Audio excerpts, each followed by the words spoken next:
جن لوگوں کا برزخ کا سفر چل رہا ہے، جو اس دنیا سے چلے گئے ہیں، کیا وہ ہمیں دیکھ سکتے ہیں یا ہم سے ملاقات کر سکتے ہیں؟ ایسا پاسبل ہے؟ جی ہاں، روایات اس سلسلے میں ہیں جی کہ مرنے والے جو ہوتے ہیں، دیکھیے ہم جو ہے ہماری آنکھوں کے سامنے پردہ ہے، ہاں بے شک، سمجھا؟ یہ عالم جو ہے اس کی دو صورتیں ہیں، ایک ہے عالم ظاہر اور ایک ہے عالم باطن۔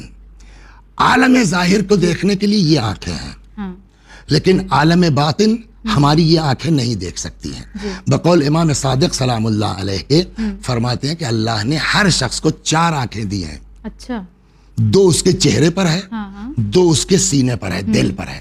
جب اللہ کسی کے لیے خیر چاہتا ہے تو اس کے دل کی آنکھوں کو وا کر دیتا ہے، جس کو برزخی آنکھ بھی بعض بزرگ فرماتے ہیں، برزخی آنکھ۔ تو عام انسان کے لیے تو یہ ممکن نہیں ہے کہ اس دنیا میں رہتے ہوئے وہ ان مردوں کے حالات کو سمجھ سکے اور دیکھ سکے، لیکن وہ جو مر چکے ہیں ان کے لیے ممکن، چونکہ ان کی برزخی آنکھ واہ ہو چکی ہے، تو اور یہاں سے زیادہ مضبوطی وہاں ہے۔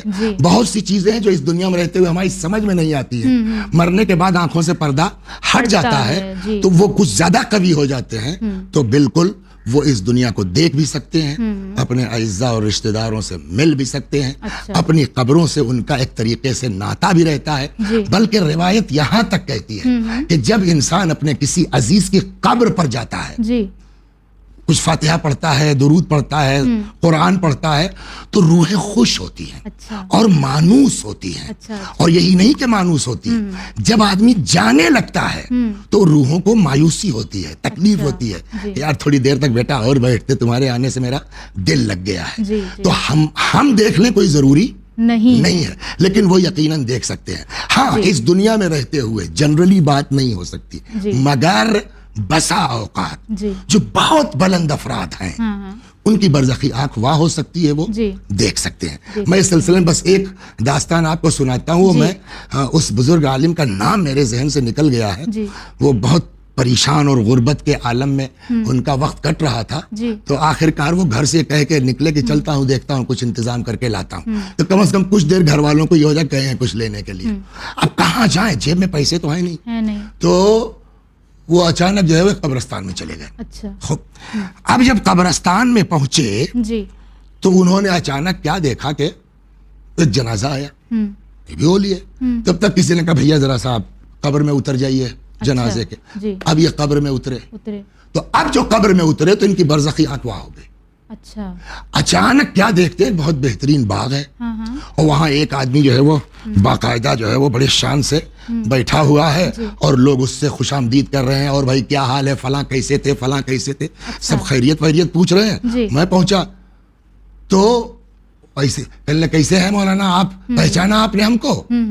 تو کہا نہیں، کہہ رہے میں وہی تو ہوں محلے والا، فلاں دکاندار کچھ بتایا۔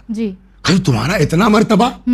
کہا صاحب میں نے اپنی زندگی میں کچھ کام کیا، نمبر 1 تول میں کبھی بے ایمانی نہیں کی، اور نماز کا وقت جب ہوتا تھا تو چاہے جتنی بڑی لائن میری دکان پہ لگی رہی، کبھی میں نے نماز میں تاخیر نہیں کی، چھوڑ کے بھاگتا تھا۔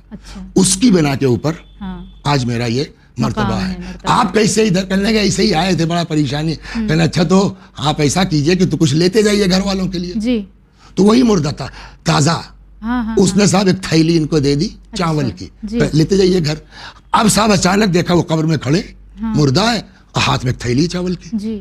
بہرحال یہ گھر آئے، اس میں سے نکالتے رہے، چاول پکتا رہا، اچھا خاصا محلے میں مہکتا تھا، تو چلتا رہا۔ ایک دن جب مولوی صاحب کہاں سے لائے ہو چاول اتنا زبردست، تب انہوں نے بات بتا دی، تو جتنا تھا تھیلے میں اس کے بعد پھر اس میں ختم ہو گیا۔ اس کے بعد تو یہ لیکن سب کے ساتھ یہ چیز ممکن نہیں ہے، تقویٰ اس کے لیے شرط ہے۔